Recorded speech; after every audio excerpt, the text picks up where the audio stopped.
বাংলাদেশের সংবিধানে একটা ধারা আছে, আপনারা দেখছেন, অনেকে খেয়াল করছেন, এই বছর ডক্টর ইউনূস যখন রাষ্ট্রের প্রধান হলো, উপদেষ্টা প্রধান, তারে শপথ করাইছে। আমি ওখানে প্রতিটা অক্ষর মন দিয়ে শুনছি কি তা কয় শপথও কইছে, আমি মোহাম্মদ ইউনূস রাগের বশবর্তী হয়ে অথবা বিরাগের বশবর্তী হয়ে আমি কোনো সিদ্ধান্ত নেব না। অর্থাৎ আমি রাগ হইয়া করা ম্যাডাম এই কথা কখন যেত না, খুশি হয়ে গেলাম ছাড়া এটাও কখন যেত না। আমি আন্তরিকতার সাথে আইনকে সমুন্নত রেখে আমি কাজ করব। এটা হচ্ছে ১৫০০ বছর আগে নবীজি কইছে। আর আমরা দেশও এখন ২০২৪ সালে কেমনি মিল্লা গেছে দেখা কয় যে আপনারা কোটা বাতিল করলেন, তত এই বাতিলটা যদি থাকে তো হবে না, আন্দোলন করা লাগে না। আমি আমরা চেষ্টা করছি, রাগের মাথায় কইছি না। আপনি রাগের মাথায়, আপনি বাংলাদেশের প্রধানমন্ত্রী, আপনি রাগের মাথায় কথা বলতে পারেন না, ঠিক কিনা? মনে যা ধরে তা বলবেন, আপনার রাগে হচ্ছে তো বাংলাদেশটা চলে না, ঠিক কিনা? বাংলাদেশটা চলবে একটা নীতিতে। কোন ব্যক্তির রাগ হোস দিয়া বাংলাদেশ চলবে না। যখন কোন ব্যক্তির কাছে দেশ জিম্মি হয়ে যায়, সেই দেশের মানুষ মানুষ থাকে না, মানুষ কুকুরের মতো হয়ে যায়, ঠিক কিনা? রাগ বিরাগের বিষয় না, এটা খুশিবাসীর বিষয়। এটা কোনো এইরকম না আমার মনোদর্শ ৫০ টাকা দিয়ে না, আমার মনোদর্শ ১৫ আবার টাকা রয়ে না, এটা হয় না। এটা দেশের যারা প্রধান জায়গায় বসে রাগ বিরাগ সব জায়গায় আল্লাহর ভয় থাকবে একরকম। আমিন করেন, যেরকম আমি। ৩ নম্বরে ধনী এবং নির্ধন, অর্থাৎ আপনার যখন টাকা হবে এবং আপনি যখন টাকা থাকবে না, সবসময় আপনি মধ্যম পন্থা অবলম্বন করবেন। আমরা দেশের তারা দেখবেন করা টেহার মুখ দেখলে মানুষরে মানুষ কয় না, ঠিক কিনা? কয় তুমি বইয়া নাও, আর্জেন্টিনা বইয়া নাও, একটা আন্তর্জাতিক মাহফিল বানাইলে আর্জেন্টিনার তাই অবশ্য ঝুলতা মার্শাল্লাহ মারহাবা কর। যেই কথাটা খেয়াল করেন, যেই কথাটা কইতাম ইসলাম, ধনী এবং নির্ধন, ধনী এবং গরিব দুই অবস্থায় আমরা দেশে আপনার নবীজির হুকুম হইল যে একরকম জিন্দেগি করা মধ্যম পন্থা। টেহা আছে দেখিয়া মনটা যা ধরে তা করবা, টেহা নাই আবার যা ধরে তা মনটা যা ধরে তা করবা, দুইটা একটা ইসলাম সমর্থন করে না। সব সময় মধ্যম পন্থা অবলম্বন করতে হবে। আফসোস হচ্ছে আমার দেশের মানুষগুলো যখন টাকাওয়ালা হয় তখন আর অন্য মানুষকে মানুষ মনে করে না, ঠিক কিনা? কিন্তু আমরা ভুলে যাই টাকা দেয় কে? কথাগুলো দেয় কে? নেয় কে? আপনি যখন টাকা পাওয়ার পরে আপনি যখন পাগল হয়ে যান, স্থির হয়ে যান, তখন আপনি ভুলে যান টাকা দেওয়ার মালিক আল্লাহ, নেওয়ার মালিক আল্লাহ। এটার কারণে আমাদের দেশে আজকে এত জঞ্জাল। মনে রাখবেন, মনে রাখবেন, কখনো টাকার গরম দেখাবেন না। আমাদের দেশে আজাগাত কুজাগাত যখন টেহা হয় দেখবেন সিনেমা হল হয়। আজাগাত কুজাগাত গেলে গ্রামের ভিতরে দৌড়াদৌড়ি হয়, আজাগাত কুজাগাত টেহা গেলে গ্রামও মারার পরে, ঠিক কিনা? আজাগাত কুজাগাত হগিন্দি ফুটেরা তো টেহা গেলে এই টেহার বালা কামো লাগবো কেমনে? তে হলো হগিন্দির ফুট, তারে সকলে চান্দা তুলে বিদেশ পাঠাইছে। ১৫০ থাকতে মুর্গচুরি ধরে পড়ছে ৫-৬ বার। আছে নেই ক্ষেত্র ভাপা চুরি করে হবা চুরি করে মুর্গা চুরি করে। তার বাপে সহজ সরল মানুষ, তার বাপে কয়বার মানুষের বাপ চাইয়া ইঞ্জিনিয়ার মুজাম্মেল সামনে লইয়া গিয়া তার খাদের ফায়ার লোকে বান্ধাচ্ছে সরাইয়া আছে। তখন তার সকলে মিল্লা চান্দা তুলে বিদেশ পাঠাইছে। এখন কয়টা টেহার মুখ দেখছে, কয়টা টেহার মুখ দেখিয়া গেলামো আইয়া ২ বেলা তর্কাতর্কি করতে আছে। এরকম কথা তো কত কত কথা কাটাকাটি হয়, ২ জনের ভিতরে কথা কাটাকাটি হইতে আছে। একটারে কানে কানে নাচিয়ে নিয়ে বইয়ের চিকিৎসা রাস্তা গেলে হ্যাঁ তো দৌড়তে গিয়ে খিচা পাইছে, যেটা দিয়েছে হ্যাঁ তো কি তাদের খিচার সময় হয়েছে। জাগাত যাও না কত হয় না খিচ দৌড় দিয়ে খিচালাইছে, হ্যাঁ টেহা দিয়া দিছে লাগাইয়া প্যাস। ওই আজাগাত কুজাগাত যখন টাকা হয় তখন এই টাকা দিয়ে গ্রামে ঝগড়া হয়, এই টাকা দিয়ে সিনেমা হল হয়, এই টাকা দিয়ে গ্রামে লাশ পড়ে, এই টাকার কারণে গ্রামে পুলিশ আসে। আইসা মানুষের সম্পদ ওই যেমনা ইয়ে হেমনে যায়। আর ভালা মানুষের যখন এত টেহা হইয়ে তখন এই ভালা মানুষের এত টেহা হইলে নিজের বাপ দিনের জায়গার বাপ দাদার জায়গার ভিতরে 5 তলা ফাউন্ডেশন দিয়া 3 তলা মাদ্রাসা হয়, ঠিক কিনা? আমার আদরের নাসিব, আমার কলিজার টুকরা, আল্লাহর খাস মেহরবানি নিজের বাপ দাদার জমিনের উপরে ক্যাশ টাকা খরচ করিয়া আমি তো অবাক হয়ে গেছি। আমার মালয়েশিয়া গেছি পরে আমারে বলছে যে হুজুর আমারে নানা ডাকে, তার ওয়াইফ আমারে নানা ডাকে, এই কারণে সেও নানা ডাকে। আমার ওয়াইফ শুনে নানা নানা ডাকে, তো সেও আমারে নানা ডাকে। তো মার নাসিব আমারে বলতেছে যে নানা ভাই আপনি একদিন যাইয়েন, একটা সুন্দর করে মাদ্রাসা করছি। সুন্দর করে করছে এইটা আমি বুঝছি, কিন্তু এত সুন্দর যে এটা বুঝছি। মারহাবা বলবেন না? অনেক সুন্দর করে ওই বালা মাইশারা তো টেহা করছে, খাতে চিন্তা করছে এটি অন্যভাবে খরচ না করে একটা মাদ্রাসা করে দেয়, এলাকার সহজ সরল মানুষগুলো দিনই শিক্ষায় যেন আলোকিত হতে পারে। এটাই হচ্ছে বাস্তবতা। এই জন্য আমি সবসময় বলি টাকার গরম দেখাইয়েন না, আর হালাল ভাবে যেই টাকা কামাই হয় সেই টাকার গরম কেউ দেখায় না। অসৎ পথে যেই টাকা কামাই আসে এইটারে গরম মানুষে দেখায় বেশি, ঠিক কিনা? কারণ লেবারের টেহা মাইরা, কন্ট্রাক্টরের টেহা মাইরা, তারপরে গিয়া ফ্রিজের ভিতরে রোডের মধ্যে বাস দিয়া ইঞ্জিনিয়ার সাহেবের মনে পড়ে গেছে গাড়ি কত ফাইল আটকাই দিলাম হুজুর, আপনাদের এই কথা লাড়া দিয়া পাইছে, কত ফাইল ওষুধ করলাম আটকাই দিলাম। এটি বুঝি একটা কারবা, আর এটি বুঝি একটা কারবা। মনটা যা করে তা করে। আমি কইছিলাম তোরা রোডের মধ্যে বাস দিস কীর্তি, কাম লাগলে মোটা রোডের জায়গা চিউন রোড দে, তো তো কোনো টেহা মাইরা খাওয়ান যায়। এরপরে কাম লাগলো ঘন ঘন জায়গা ফাঁকা ফাঁকা দে, তোরা রোডের মধ্যে যে বাস দিলি আর উদ্বোধনের আগে যে লইয়া পড়বো হন কিতা করো,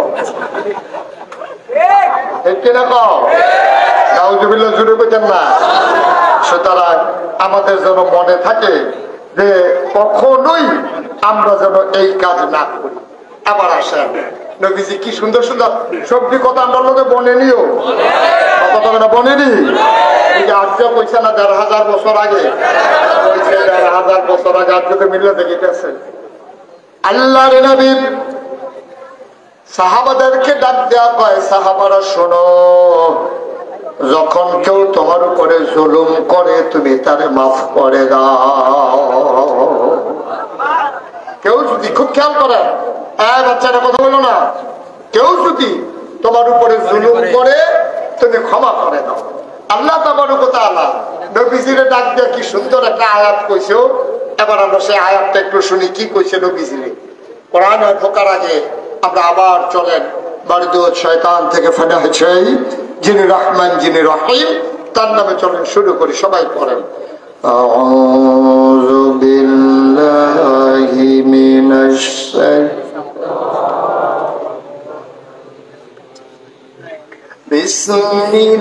বিসমিল্লাহির রাহমানির রাহিম فبما رحمة من الله لنت لهم ولو كنت فظا غليظ القلب لانفضوا من حولك فاعف عنهم واستغفر لهم وشاورهم في الأمر فإذا عزمت فتوكل على الله إن الله يحب المتوكلين। আল্লাহ রাব্বুল আলামিন তার বন্ধু নবীরে ডাক দিয়া কয়, ও নবী আমার, ফাবিমা রাহমাতিন মিনাল্লাহ, আল্লাহর পক্ষ থেকে আপনাকে যে রহমত দেওয়া হয়েছে, সুবহানাল্লাহ হয় না, আপনার মনটাকে আমার আল্লাহ নরম করে বানাইছে। এটা কি মুস্তাক ফয়েজের কথা না আল্লাহর কথা? কোন জায়গায় সুবহানাল্লাহ কোন লাগে আপনার আন্তাজ নাই তো বইয়ের হইছে কোন আশায় সুবহানাল্লাহ কোন জোরে একজনও বাদ যাবে না, সবাই মিলে। আওয়াজ যেন ঠিক থাকে ইনশাআল্লাহ। যারা বাম সাইডে বসে তারা না কইলেও সারবো নাকি? হ্যাঁ কল্লা বলি রে, বলেন সুবহানাল্লাহ। আমরা কইলাম আল্লাহকে সাইয়ানা কয় ঘন্টা টাইম লইছিলাম, তার ভিতরে গেলাম কারবার ঘোরাইলেই চইব। কারণ এরপরে যদি আল্লাহর গেলাম কিছু কমানো যেত না। কারণ আল্লাহ যদি কয় তোমরা চাইছো 2 ঘন্টা, কিন্তু 2 ঘন্টা দিছি, তখন এরপরে কিছু আল্লাহর কইও লাভ হইতো না। এমন আছে আসতে পারে, তার আগে আগে আমরা ইনশাআল্লাহ আমিন করি। জোরে আরো জোরে। তো সেই কথাটা কইতাম আল্লাহ কি কয় দেখেন, আহা কত মজার মজার কথা। আচ্ছা যেহেতু আবহাওয়াটা মোটামুটি অন্য দিনের ঠান্ডা আছে, আজ আমরা গরিব ফেলছা অন্যায় ফইলে কইয়া লইছি, আমরা কতক্ষণ কথা হই না, তারপরে আমিন কয় না। আল্লাহ কথা কি কয়, নবীজির আমরা না, নবীজির কয় নবী ফাবিমা রাহমাতিন মিনাল্লাহ, আল্লাহর পক্ষ থেকে যে রহমত আপনার লগে আছে, লিনতালাহু আপনার মনটাকে আমার আল্লাহ নরম করে বানাইছে। সুবহানাল্লাহ বলেন না? তাহলে নবীর মনটা কি গরম না নরম? জোরে কয় না, কম না বেশি? নবীর মনটা সাংঘাতিক নরম। এই ব্যাপারে অনেক কথা আছে, ঐতিহাসিক সামনে গিয়ে কয়। তাহলে আল্লাহ কয় নবী গো আপনার মনটা নরম। আচ্ছা ওয়ালাউ কুনতা ফাজ্জান গালিজাল কলব, আপনার মনটারে যদি আমি শক্ত বানাই দিতাম তাহলে কি হইতো? লানফাদ্দু মিন হাওলিক, আপনি দেখতেন আপনার চতুর্দিক দিয়া আপনার লাগে যারা জীবন দিতে চায়, যারা কলিজা কেটে দিতে চায়, যারা জানটা কুরবান করে দিতে চায়, আপনার লাগে তারা সবকিছু ত্যায্য করে আপনার পক্ষে দাঁড়াই যায়। আপনার মনটা যদি শক্ত হইতো তাইলে দেখলেন হইলে এই মানুষগুলা আপনার থেকে দূরে সরে গেছে, একজনও আপনার কাছে নাই। নাউজুবিল্লাহ বলবেন না? এখন আল্লাহ কয় আপনার মনটা নরম, শক্ত হইলে ক্ষতি আছে। এখন আপনি 3টা কাম করেন, খুব খেয়াল করেন। কয়টা? আমার কথা কয় না, কয়টা? আপনি এখন 3টা কাম করবেন, যেহেতু আপনি মনটাকে নরম করে বানাইছি, আপনি 3টা কাম করেন। 1 নম্বরে আপনি প্রতিশোধ পরায়ণ হবেন না, আপনি ক্ষমা করে দেবেন, মাফ করে দেবেন। সাধারণ মানুষ এটি তো কিছু অন্যায় করবই, এইটা মনে লইয়া বইয়া থাকেন না, এটা নবীজিরে আল্লাহ কয়। আর আমরা তারা 50 বছর আগে, 53 বছর আগে যারাই আইস দিছে, যারাই কিতা করছে, 53 বছর পরে এই বাংলাদেশে বিভাজন সৃষ্টি করে কতগুলো নিরপরাধ মানুষকে, কতগুলো আলেম ওলামাকে ফাঁসি কাস্তে ঝুলিয়েছে। ঠিক কিনা বলে? এই কারবার বাংলাদেশ হয়েছে নাকি হয়েছে না? 53 বছর আগে কোন ঘটনা ঘটছে? কোন সাক্ষী নাই, কিচ্ছু নাই। সাক্ষী যে তারা বানাই আছে হেঁটে গেছে গা বাইক দিয়ে। ঠিক কিনা কর?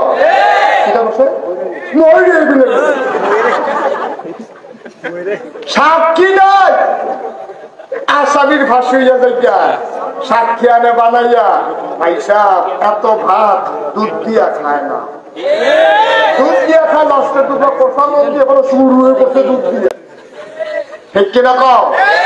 ভাইসা আল্লাহ কয় কি আর আমরা করি কি? আমরা বড় প্রতিশোধ পরায়ণ, বড় প্রতিশোধ পরায়ণ। ক্ষমার নজির আমাদেরকে থাকতে হবে। এক সময় সে না হইলে আমার একটা ফিডা দিছে, আর যখন লাল হইয়া পড়ছে, আমার এত যখন ক্ষমতা, এইটাই তো দাদাগিরি রে। ইচ্ছা করলে আমি তোর প্রতিশোধ নিতাম পারতাম রে, কিন্তু তুই আল্লাহ আমার ক্ষমতা দিছে, নিলাম না, মাফ করে দিলাম। এটাই হইল ক্রেডিট, এটাই হইল দাদাগিরি। ঠিক কিনা? বাড়ির গাড়ার তো কুত্তারাও দিয়ে উঠে নাকি মিশা কথা বললা? সীমানাটা ভাবিলে দেখবেন আর আমার ডাক দিয়ে না হেঁটে এই গাছটা, এটা হলো এটা সীমানা। তার হেগুল গেলে তাই আর আসবে না। তো এই সীমানার ভিতরে হগলে পারে, ক্ষমতা পাইলে হগলে পারে।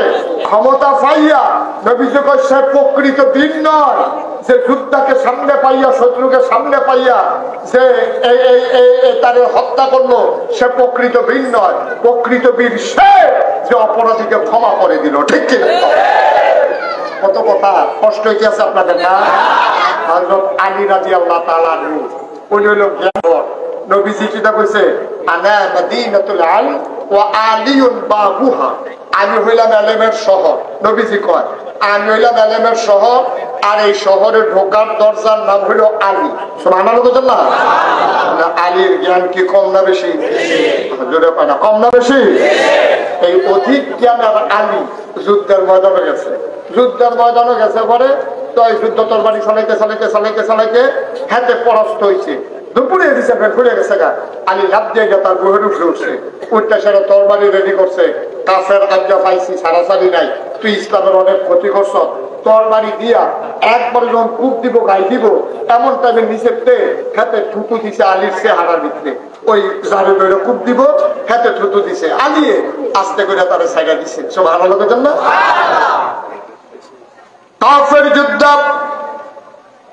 ডাক দিয়া পায়ালি, বুঝলাম না তোমার কত বীর পুরুষ মানুষ আমারে এমন করে বাগে পাইয়া, এমন করে কায়দায় পাইয়া কত ক্ষতি আমি ইসলামের করেছি, তোমার সাথে তরবারি ধরেছি, কিন্তু তুমি এটা কি করলা বুঝলাম না। আমার এমন জায়গায় পাইয়া তুমি ইচ্ছে করলে তরবারি ঢুকাই দিতে পারতা। আমি তোমার রাগ ওঠানোর জন্য আমার চেহারার ভিতরে থুতু পর্যন্ত মারলাম, তারপরেও তুমি কেন আমাকে তরবারি ঢুকাইলা না বুঝলাম না। আমি চোখের পানি ছেড়ে দিয়ে কয়, ভাই মান আহাব্বা লিল্লাহ ওয়া আবগাদা লিল্লাহ ওয়া আতা লিল্লাহ ওয়া মানা লিল্লাহ ফাকাদ ইসতাকমালাল ঈমান।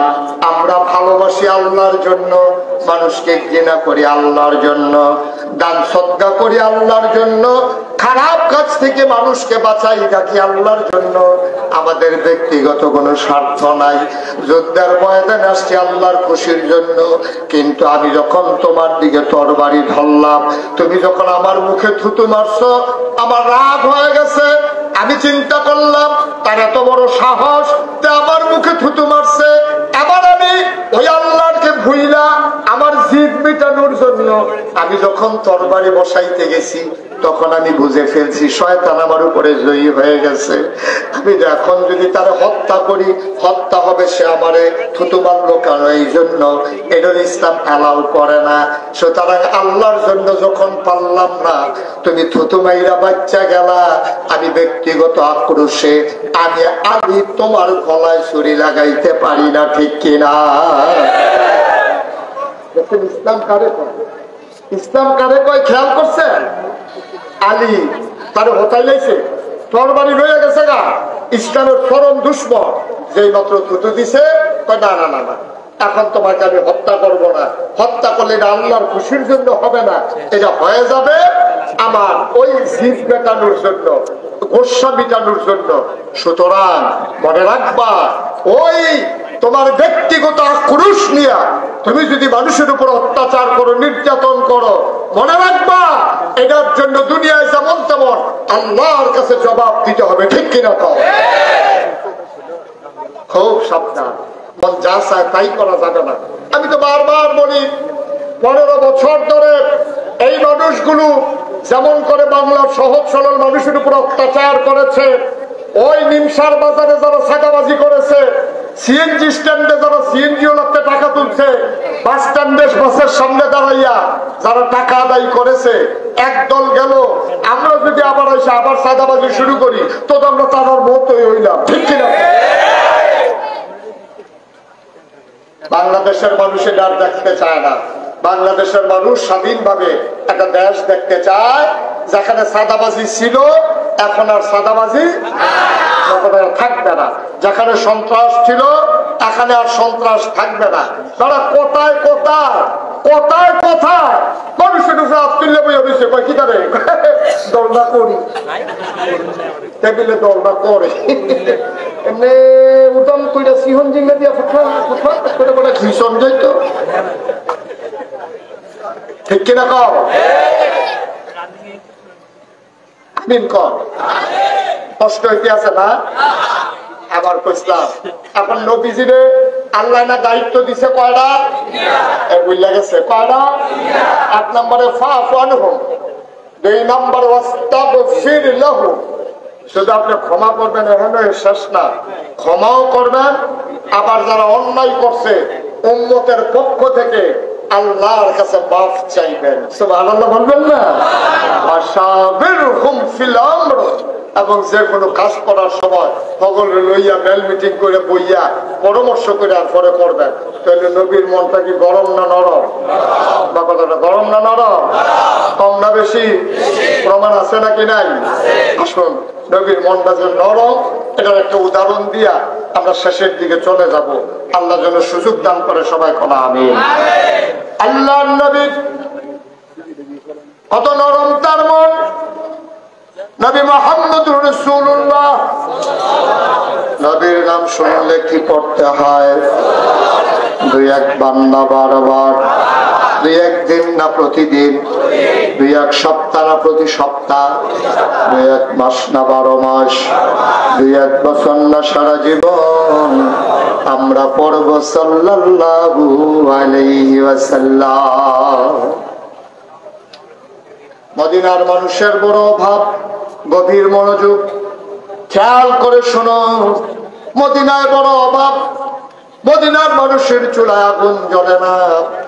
একজন মানুষ একটা উট নিয়ে আসলেন, ইয়া রাসূলুল্লাহ এই অভাবের মাঝে আমি উটটা দান করে দিতে চাই। আল্লাহর নবী বললেন জবে করো। উট জবে করা হলো গরিব মিসকিনের জন্য। উটটাকে জব করে অনেকগুলো ভাগ বসিয়ে দেওয়া হলো। মদিনায় ডাক দিয়ে বলা হলো যত মানুষ আছে গরিব যারা, চুলায় যাদের আগুন জ্বলে না, তাদেরকে খবর দাও তারা যেন এসে উটের গোশত নিয়ে যায়। লম্বা লাইন পড়ে গেল। আল্লাহর নবী তিনি বসে বসে একজন একজন করে মানুষ আসে। আমার নবীর মনটা কত নরম খেয়াল করে শোনো। লাইন ধরে মানুষ দাঁড়িয়ে গেছে। যেই আসে নবী বলে জায়গা আনছো, কেউ ব্যাগ করে দেয়, কেউ টুকরি বের করে দেয়। আল্লাহ নবী নিজের হাতে মানুষগুলোর হাতে গোশত বন্টন করা শুরু করলো। হঠাৎ করে নবী চুপ মেরে গেলেন। তিনি থমকে উঠলেন, তিনি চমকে উঠলেন, তিনি আশ্চর্যান্বিত হয়ে গেলেন। তিনি গোশত বন্টন করা বন্ধ করে দিলেন। সব মানুষ তাকিয়ে আছে, গোশত তো এখনো বাকি আছে, বন্টন কেন নবী বন্ধ করে দিলেন বুঝলাম না। আবার আল্লাহর নবী চুপ মেরে বসে থেকে চোখের পানিগুলো তার পড়তেছে। তিনি আস্তে করে কাতারের মাঝে গেলেন।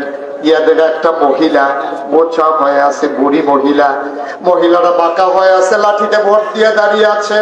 আল্লাহর নবী কাছে গেলেন, তাকাইয়া তিনি আবার মহিলাটাকে জড়াইয়া ধরলেন, কপালের ভিতরে চুমু খাইলেন, ডাক দেয়া কয় মা, আমার মা, আমার মা, আমার মা হালিমাতুস সাদিয়া।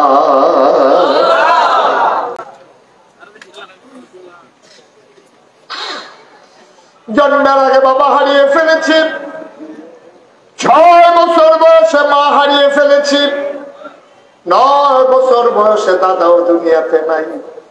আহারে মা, আহারে মা, আমার মা হালিমা, আমি বুকের দুধ খেয়ে খেয়ে তিল তিল করে বড় হয়েছি।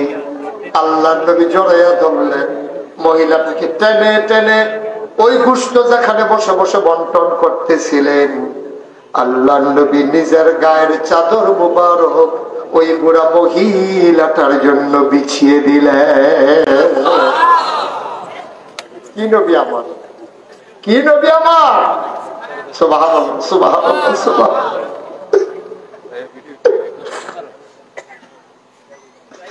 চাদরটা বিছাই দিলেন নবীজি। মহিলা ওই চাদরটার উপরে বসে পড়লেন। সাহাবারা একজন আরেকজনের দিকে তাকায়, এই মহিলা কোন মহিলা? এই মহিলার কত বড় সাহস! দুজাহানের বাদশা নবীর গায়ের চাদরে বসে পড়ে, মহিলার সাহস কত! একজন আরেকজনের দিকে তাকায়। নবী আবার ডাক দিয়া কয়, সাহাবারা রে, ও সাহাবা, আমি কার জন্য গায়ের চাদর বিছাইলাম তোমরা চিন্তায় পড়ে গেছো? 6 বছর বয়স আম্মা হারাই ফেলছি, আমি তখনও বুঝি নাই মা কারে কয়। আমি মায়ের গালে ধরে ধরে কান্দি। আমার দাদা আমারে সান্ত্বনা দিয়া কয়, মোহাম্মদ আর কান্দিস না রে মোহাম্মদ, তোর মা তোর ডাকে আর সাড়া দেবে না। জন্মের আগে বাপ হারাইলাম, 6 বছর বয়সে মা হারাইলাম। ও মদিনার সাহাবারা, শোনো শোনো শোনো, এই মহিলা দুনিয়ার, এই মহিলা আমার অন্য কোন মহিলা না। এই মহিলা যার বুকের দুধ খাইয়া তায়েফের ময়দানে আমি তিল তিল করে বড় হয়েছি, এই মহিলা সেই মহিলা আমার দুধ মা হালিমাতুস সাদিয়া।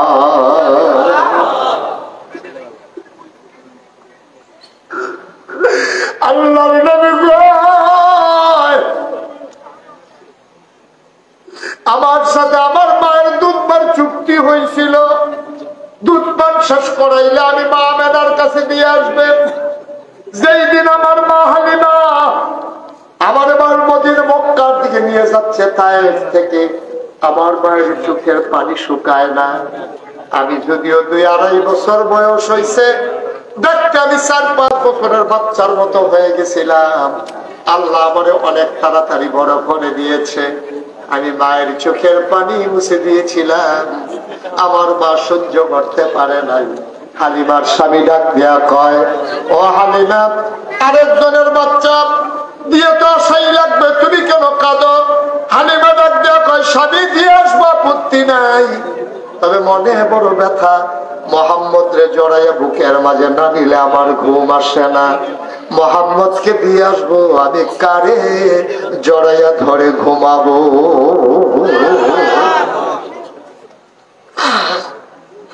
আল্লাহর নবী গায়ের চাদর বিছাইলেন, আবার বললেন, আম্মা আপনার কি খবর বলেন?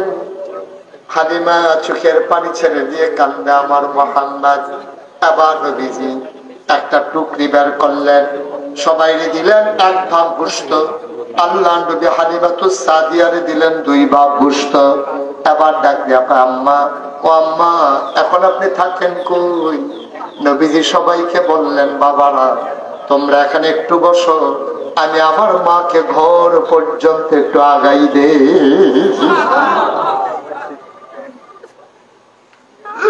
তোমরা একটু বসো, আমি আমার মাকে আগাইয়া দে। এই প্যান্ডেলটার ভিতরে যারা হাজির হয়েছ, 33 বছর মুস্তাক হয়েছি মাহফিল করি, মাহফিলে কদম দিলে মাহফিলের ওজন বুঝি। আজকে তোমাদের মাহফিলে কদম দিয়া এই মন সাক্ষী দিয়েছে, আল্লাহ তাবারক ওয়া তাআলা মণিপুর পশ্চিম পাড়ার মসজিদের মাহফিলকে আমার আল্লাহ কবুল করে নিয়েছে। জীবনে কত গুনাহ হয়ে গেল, এই মণিপুর এলাকার কবরস্থানে কত মা ঘুম পাড়াইলা, কত আব্বা ঘুম পাড়াইলা। বিনয়ের সাথে বিনতি আমার, প্রতিদিন এখানে মাহফিল হয় না, আজকে মনটা সাক্ষী দিছে মাহফিল কবুল। বৃষ্টি আসি করে আল্লাহ সুযোগ করে দিয়েছে। ওজন বুঝো না রে ভাই, আল্লাহ কি আল্লাহ আমার, তোমাদের ডাক আল্লাহ শুনে নিয়েছে। সুতরাং এই কবুল হওয়া মাহফিলটাতে আমরা লুকও চলে যাব না, সবাই মিলে আল্লাহর কাছে মাফ চাইবো। দরকার আছে নাকি না? তওবা করার দরকার আছে নাকি নাই? অনেক হয়েছে এই বাংলাদেশে। আজকে এই বাংলাদেশের জগদ্দল পাথর সরাতে গিয়ে আমার কলিজার টুকরো যুবকেরা জীবন দিয়েছে। হাসপাতালে আমি সহ্য করতে পারি না, যখন গিয়ে দেখি ছেলেগুলার গায়ের ভিতরে শুধু বুলেট আর বুলেটের চিহ্ন, চোখগুলো তাদের অন্ধ হয়ে গেছে, হাত চলে গেছে, পা চলে গেছে, ঠিক কিনা বলো? এই মানুষগুলো যারা জীবন দিল, যেই ছেলেরা তাদের চোখ দিল, যাদের হাত দিল, পা দিল,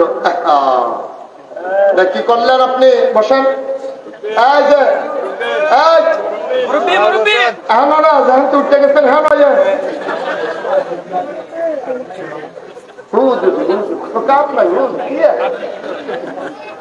মনে করছে এই মাহফিল শেষ হইতে হইতে তো মাইক দোকানে রাস্তা পর্যন্ত আছে, তো আটতে আটতে বাহির আগে এলাম, তাহলে আমি ঘুমাইলাম না, দুইজনে নিয়ে হতাই দিয়ে ঘুমাই। মারহাবা কয় না? জোরে কোন মারহাবা, আরো জোরে মারহাবা। তাহলে আমরা তওবার দরকার আসেনিও, আমরা আমল নামায় গুনাহ আসেনি, কথা কথা আসেনি গুনাহ। তাহলে গুনাহ মাফের জন্য 1 নাম্বার মহা ওষুধ হলো তওবা। কি হয়? এই রেত দিয়া ঘষা দিলে লোহা যেমন পরিষ্কার হয়, ব্লিচিং পাউডার দিয়ে ভিজাই রাখলে তিলা যেমন পরিষ্কার হয়, ঝাড়ু দিলে যেমন বাড়ির গাড়াটা পরিষ্কার হয়, বান্দা যখন খালে অন্তরে তওবা করে তার কলব পরিষ্কার হয়। সুবহানাল্লাহ। তাইলে তওবার দরকার আসেনি? আমরা সবাই মিলে তওবা করা একজনও বাদ থাকতাম না। এবং আমার মা বোনেরা যারা ঘরের কোনায় বৈশা শুনতে আছে তারা বেড়াই তারার তওবা দরকার আসেনি? তারারও তওবা দরকার আছে। আমার ছোট্ট সোনামণি থেকে শুরু করে আমার মুরব্বী বাবারা পর্যন্ত সবাই মিলে আমরা তওবা করব। খালে অন্তরে 2টা ফোঁটা চোখের পানি ফালাই দেব। আল্লাহ যেন কবুল করে। সবাই করা আমিন। সবাই একটু নামাজের মতো করে বসেন। যারা পিছনে দাঁড়ায় রয়েছে রাতক্ষণ বইতেন কইছি না হরকুতের বই আমার, সবাই একটু বসেন। আমরা সবাই মিলে তো বলে ও এই যে ইঞ্জিনিয়ার সাহেব, হক সাহেব, আবার বাচ্চা থাকলে কপালও যদি থাকে আমি আই, আবার এবার বাচ্চা থাকলে তো না লগে বইয়ে বইয়ে আমরা কথা বলতো। মুরব্বী শূন্য আমরা হয়ে গেছি, ঠিক কিনা পাও?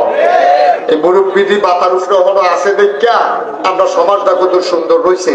সকলে মিল্লা জিল্লা আবার যেন মুরব্বীটি আলো যেন দীর্ঘ দীর্ঘ হায়াত পায়। আমরা সবাই মিল্লা আল্লাহর কাছে দোয়া করার। আমাদের যারা বিদেশ করে রয়েছে, যেটা অসুস্থ, যেটা জীবন দিছে, যারা বাড়ি ঘরে মা বোনেরা আছে, সবাই মিলে আমরা গোনানি মাফ করে আল্লাহ ইনশাআল্লাহ আমরা যেন মায়ের গর্ভের শিশুর মতো নিষ্পাপ হয়ে বাড়িতে যেতে পারি। আল্লাহ যেন তৌফিক দান করে। সবাই কোনা আমিন, জোরে কোনা আমিন। এই ছেলে বসা, আমি ধরো 2 ঘন্টা ওয়াজ করলে তোমার মতো গাড়াই কি উঠতে গেল বইয়া থাও। সবাই নামাজের মতো করে বসে। যারা অসুস্থ সমস্যা তারা ছাড়া নামাজের মতো বসেন। আপনি নামাজের নেব। হ্যাঁ, সবাই মিলে আমরা তওবা করি খালে অন্তরে। কার খুশির জন্য? আমরা মাফ চাই কার কাছে? তাই সামনে কয়েকটা গুরুত্বপূর্ণ কথা বলার বাকি ছিল। 1 নম্বরের গুরুত্বপূর্ণ কথা হলো সামনে দুর্গাপূজা। সামনে দুর্গাপূজা আছে, আসেনিও? সামনে যে দুর্গাপূজা আছে এই দেশের শতকরা খুব খেয়াল করেন সিহন কথা, শতকরা 92 জন লোক এই দেশে মুসলমান।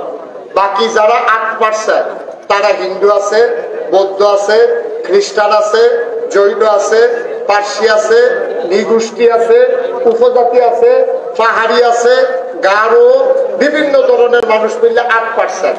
আর আমরা মুসলমান 92%। সুতরাং যেই দেশে 100 জনে 92 জন লোক মুসলমান, এই দেশের তারা যারা অন্যান্য ধর্মের আছে তারা যদি চাইয়া না রাখে তাহলে তারা কোনো এই দেশে থাকতে পারতো না, ঠিক কিনা? কারণ 92টা লোকের ভিতরে 100 লোকের ভিতরে 92 জন যদি মনে করে 8 জনের কন্যা তো কোনো সকলে দেওয়ানোর জন্য 2-3 জন কন্যা বাহিতারা রং চাইলে তো হিতান্ডি নাই, ঠিক নি রে?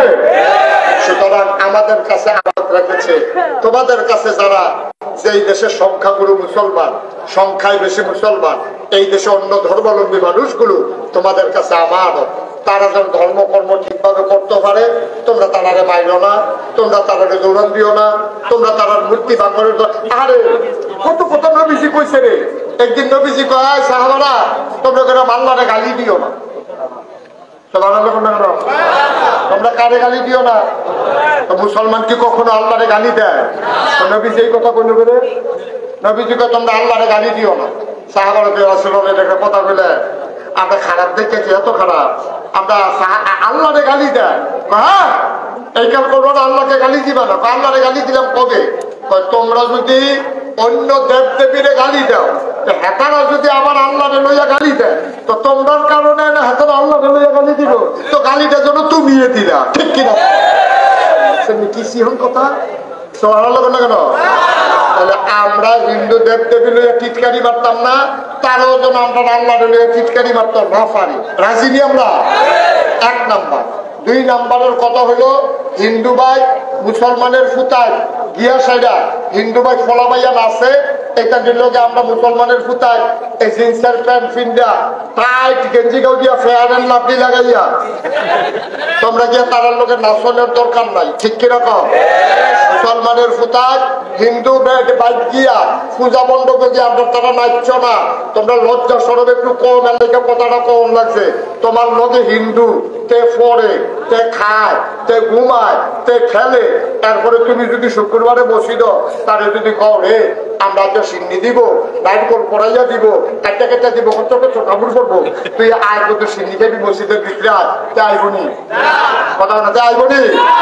আমরা তো খারাপ হইলাম কিনা, আমরা কোন হিন্দুর ফুতায় আমরা মসজিদে আইয়া না, আমরা মুসলমানের ফুতায় হিন্দু বাদ গিয়ে মন্দিরের সামনে নাচছে, ঠিক কিনা? আমরা লজ্জা সরব কম, আমরা ডিম ফিটটা পিটাই দিয়ে গেছে দেখি। কোন মুসলমানের ফুতায় হিন্দু বাদ গিয়া নাচবা না, সর্বোচ্চ পাহারা দিবা। ইমাম সাহেব যারা আছেন তারা শুক্রবারে মসজিদে ওয়াজ করবেন যে হিন্দু বাড়িতে, হিন্দু মন্দিরে কোন মুসলমানের সন্তান যেন আক্রমণ না করে। আমার কলিজার টুকরো যুবকেরা, তোমরা পাহারা দিবা।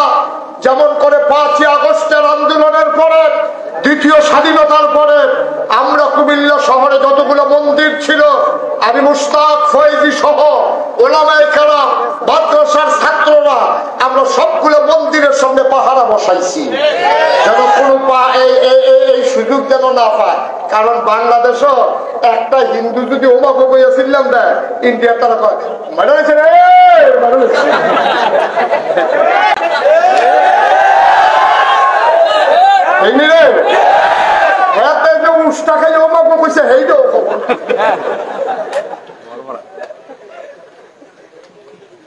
তারা কায়দা বিচারে। তারপরে নতুন বাংলাদেশ আমরা স্বাধীন দেশ, ও কথা তো বাইরে থেকে আছে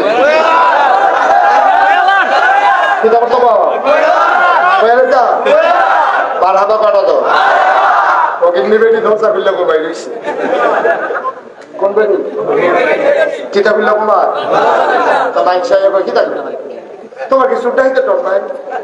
তুমি দরজা খুললে ঘুমাইছো কিতা এই বেটি আইস দেওয়ার পর সুরে এই বুঝি হইতে দরজা খুলছি, দরজা খুললে ঘুমাইতে শুধু বুঝি হই নাই কয় কিতা কত সুটটা হইতে ডর নাই, কয় ডরাই লাভ কি? সুরে যেটা নিব আমার ঘরে তো হইতে নাই, সুরে যে সম্পদ নিব আমার ঘরে থাকলে না, এর লেগে দরজা খুললে ঘুমাই রয়েছি। আর যাবাটা বড় স্বর্ণ আছে, কত রাইতে বিদেশ আছে, কতটা সুটকিস আছে, এটার ভিতরে জানি কতটা, তারা কি দরজা বন্ধ খুললে ঘুমায় না বন্ধ করে ঘুমায়? ওটা বন্ধ করিয়া দরজা বন্ধ করছে নি মাহাইজি গায়ে একবার, মাহাইজি গায়ে একবার, বউয়ের বেড়াইয়া ফিরতে দরজাটা জানি বন্ধ হয়েছে নি করতে ঘরে ঘরে গিয়ে ফিরে দিয়ে আসা নাইটের কি উঠতে চায় চাইনিও। কারণ কি? কারণ কি? আমার কথা না, কারণ কি? ঘরের ভিতরে মাল আছে, সম্পদ আছে। ঘরের ভিতরে সম্পদ থাকলে সুরটা এটা ডর বেশি, রোগিনী বেটির ডর নাই, ঘরের ভিতরে সম্পদ না, ঠিক কিনা কও? তাহলে এখন কি আমরা গরিব না ধনী? ৫৩ বছর আগে স্বাধীন হয়েছে, আমরা কিন্তু সেই স্বাধীনতা কারে কয় বুঝি নাই। এই দেশে সব সময় যারা ক্ষমতাসীন দল তারা মনে করে ফার্স্ট ক্লাস সিটিজেন, আর যারা বিরোধী দল তারা হয় থার্ড ক্লাস সিটিজেন। আমরা স্বাধীনতা ৫৩ বছরে বুঝি নাই, কিন্তু এখন দেখবেন চেহারার ভিতরে আইস। ইমাম সাহেবরা যা একটা বেড়াই ইমাম সাহেবরার চেহারা দেখো অন্যরা দাওয়াত কম, কিন্তু চেহারা উজ্জ্বল। এখন তারা মন খুললা কথা কয়, নিনবার উঠতেছে এই দমক দেয়, আমি বেড়ে ডরাই দেয়। এখন আমরা বাংলাদেশে বিশাল দামি একটা সম্পদ পাইছি, এটার নাম হলো দ্বিতীয় স্বাধীনতা, ঠিক কিনা কম? এখন বাপ বিদেশ চাইলে ফুটে বেড়াইয়া জন্য দরজাটা বন্ধ করে রাখতে চায়। এখন যেহেতু আমরা স্বাধীন বাংলাদেশে মহামূল্যবান স্বাধীনতার বাণী, এই স্বাধীনতাকে পাহারা দিয়ে রাখার দরকার আছে নাকি নাই? এটার অনেক শত্রু আছে, সুর আছে, ডাহাইত আছে। এই রাতের আবার এই স্বাধীনতার পাহারা দিয়ে রাউন্ড লাগবো। এখন যদি হিন্দুর বাইরে আক্রমণ হয়, একটা মূর্তি যদি ভাঙ্গে, ভাঙছে একটা, ইন্ডিয়ার পত্রিকা তাইবে হাজার হাজার মূর্তি ভাঙ্গা সুরিয়া শেষ করে পাইছে, ঠিক কিনা? ভাঙছে করারে একটারে তারা বানাই নেবে ১,০০০, ঠিক কিনা কও? তো ভাঙবো দূরের কথা, আমরা মূর্তির কাছেও কাউকে যাইতে দেব না। ঠিক কিনা কও? আমরা পাহারা দিয়ে রাখবো আমার দেশ, আমার সম্পদ, আমার কলিজা, আমার ভালোবাসা। সুতরাং এই দেশকে আমরা ভালোবেসে এই দেশে মুসলমান যেমনে থাকবে, হিন্দুও তেমনে থাকবে, সবাই স্বাধীন দেশে স্বাধীনভাবে থাকবে, কারোর উপর আক্রমণ করা আমাদের দরকার নাই। ঠিক কিনা কও? কথায় কথায় হিন্দুরে কি চালাইবা? নবীজি কিতা কইতে শুনছ? নবীজি কইতে শোনো, তোমরা সংখ্যায় বেশি দেখিয়া সংখ্যায় যারা কম তার উপরে যদি আক্রমণ করো, আমি নবীজি কিয়ামতের ময়দানে ওই মুসলমানের বিরুদ্ধে মামলা দেব যে কম পাইয়া হিন্দুর উপরে আক্রমণ করেছে, আমি হব বাদী, আর ওই মুসলমান যে আক্রমণ করেছে তাকে বানাবো আসামি, আল্লাহ হবে সেই দিন বিচারক। সুবহানাল্লাহ বলবেন না? খুব সাবধান আমরা যেন এই কাজটা না করি, মনে থাকবে ইনশাআল্লাহ। এই কাজটা হয়, এই সামনের দিনে খেয়াল রাখতে হবে। সাদাবাজি বন্ধ হয়েছে, এই সাদাবাজি সমাজে আবার ফিরে আসতে দেওয়া হবে না ইনশাআল্লাহ। ঠিক কিনা কর? সাদাবাজি হবে না, টেন্ডারবাজি হবে না, রাস্তার দ্বারা সিএনজি থেকে টাকা উঠানো হবে না, সিবি বন্ধ, বাস স্ট্যান্ডের ভিতরে চাঁদা উঠানো হবে না, এরপরে নিমসার বাজারও এই ট্যাক্স বন্ধ, সবকিছু সুন্দর করে আমরা নতুন করে স্বাধীন বাংলাদেশে স্বাধীনভাবে মাথা উঁচু করে বাঁচতে চাই। ঠিক কিনা বলো?